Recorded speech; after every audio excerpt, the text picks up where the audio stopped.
Assalamu alaikum, barkamu da kasancewa ku a cikin wannan YouTube channel namu. Za mu kawo muku yadda za ka canja password na Gmail account. Kamar yadda kuke gani yanzu mun shiga cikin Gmail ɗinmu gashi nan. Yanzu sai mu danna manage your Google account.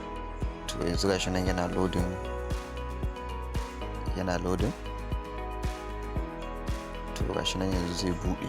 Kamar yadda kuke gani yanzu gashi ya buɗe. In ya buɗe sai ka ɗora, sai ka je kan daidai gun da aka sa security.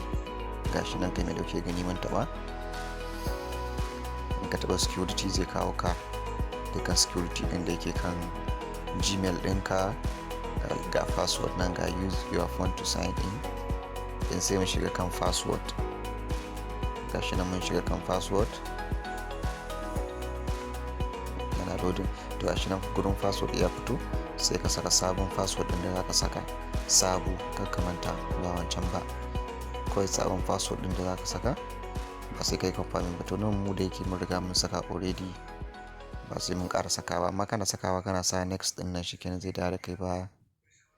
To gashi nan kun ga mun fito. To wannan shine. Idan wannan bidiyo ya bari ka saka mana subscribing.